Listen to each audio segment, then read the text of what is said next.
ব্যক্তির সর্ববিস্তারী হয়ে ওঠা।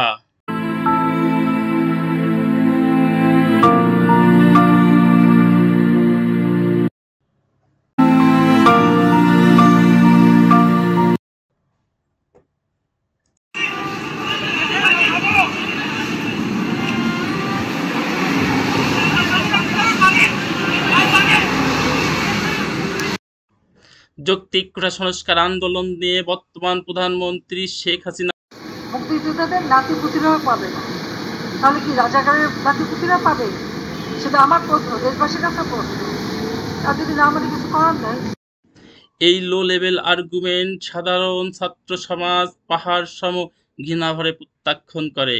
স্লোগানে স্লোগানে উত্তাল হয় তুমি কে আমি কে, রাজাকার রাজাকার ধ্বনি। 2018 সালের কোটা সংস্কার আন্দোলনের পরিপ্রেক্ষিতে নবম থেকে 13তম গ্রেড পর্যন্ত সরকারি নিয়োগের ক্ষেত্রে কোটা পদ্ধতি বাতিল করে সরকার প্রজ্ঞাপন জারি করে। এর পরিপ্রেক্ষিতে 2021 সালে মুক্তিযোদ্ধার সন্তানরা হাইকোর্টে রিট করে।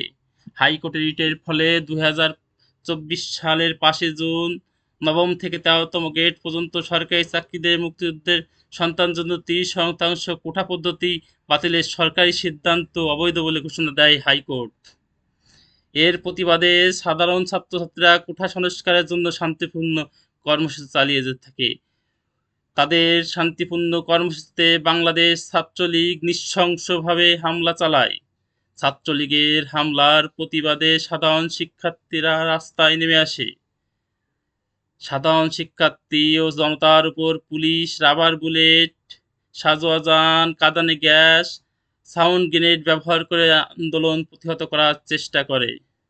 বিভিন্ন ইলেকট্রনিক মিডিয়া ও প্রিন্ট মিডিয়ার মাধ্যমে জানতে পারি 200-র অধিক ছাত্র জনতা নিহত হয়, 3 জন পুলিশ সদস্য নিহত এবং শত শত ছাত্র জনতা পুলিশ আহত হয়। সরকার এই অবস্থায় 2000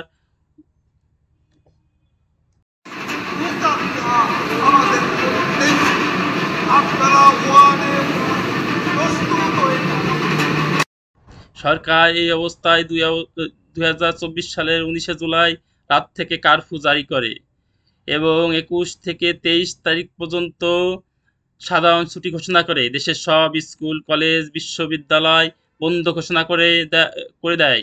ইন্টারনেট সেবা সাসপেন্ড হয়ে যায়।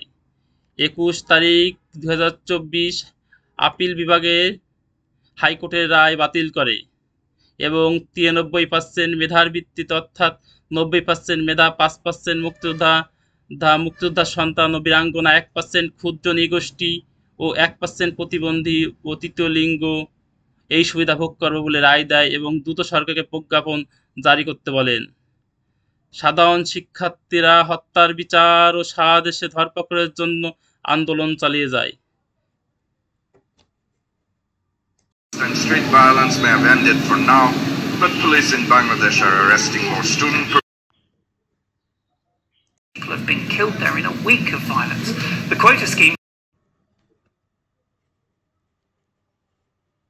on all campuses and release all our students. I came here taking a great risk and I'm afraid. বৈষম্যবিরোধী ছাত্র আন্দোলনের সমন্বয়ককে নিরাপত্তার কথা বলে ডিবি ভবনে আটকে রাখে সরকার এবং তাদের দ্বারা আন্দোলন প্রত্যাহারের ঘোষণা দেওয়ার জন্য চাপ দেয় এবং তারা আন্দোলন প্রত্যাহার করে।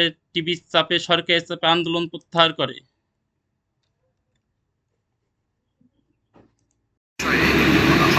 আন্দোলন প্রত্যাহার করে ডিবি অফিস থেকে প্রচারিত 6 সমন্বয়কের ভিডিও স্টেটমেন্টটি তারা স্বেচ্ছায় দেয়নি। বৈষম্য বিরোধী ছাত্র আন্দোলনের কোনো সিদ্ধান্ত ডিবি অফিস থেকে আসতে পারে না।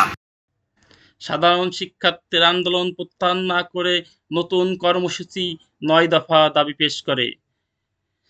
ছাত্রছাত্রীদের দমন পীড়ন নির্যাতনের বিরুদ্ধে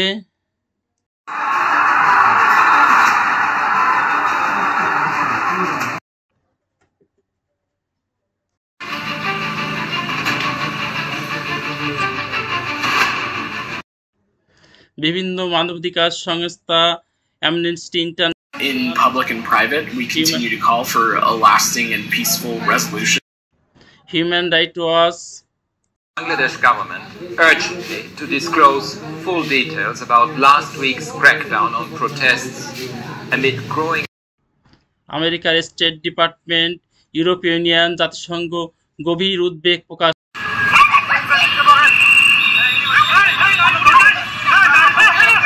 বৈষম্য বিরোধী ছাত্র আন্দোলনের ঘোষিত কর্মসূচি মার্চ ফর জাস্টিসের যৌথ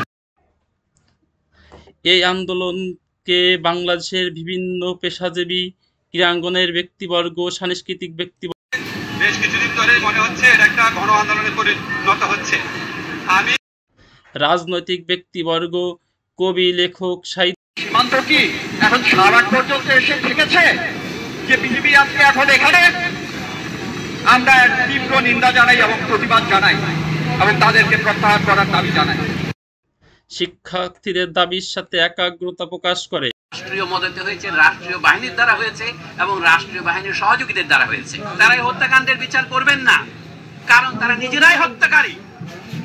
আপনি হত্যাকারীর কাছে কি করে অধিকার চান? যারা নিজেরা রাজাকার তারা অপরকে বলে রাজাকার। দেশে শিক্ষার্থীদের 9 দফা দাবি না মানার ফলে শিক্ষার্থীদের দাবি এখন 1 দফায় পরিণত হয়েছে। সরকার বাধ্য হয়ে শিক্ষার্থীদের সাথে আলোচনার প্রস্তাব দিলে শিক্ষার্থীরা প্রধানমন্ত্রীর প্রস্তাব প্রত্যাখ্যান করে এবং তারা বলে, যার হাতে আমার ভাইয়ের রক্ত লেগে আছে তাদের সাথে কোনো আলোচনা নয়। শিক্ষার্থীরা এর ফলে 1 দফা শহীদ মিনার থেকে 1 দফা আন্দোলন, সরকার পতনের আন্দোলনের ডাক দেয় এবং সরকারকে অনির্দিষ্টকালের জন্য সর্বাত্মক অসহযোগ আন্দোলনের আহ্বান করে এবং বাংলার মানুষকে এই অসহযোগ আন্দোলন করার জন্য শিক্ষার্থীরা আন্দোলন করে। এখন জাতির বিবেকের কাছে প্রশ্ন, কোনো গণতান্ত্রিক রাষ্ট্র কি তার ছাত্রছাত্রী ও সাধারণ মানুষকে গুলি করতে পারে? বন্ধুরা, দেখা হবে আগামী কোনো পর্বে। ধন্যবাদ সবাইকে।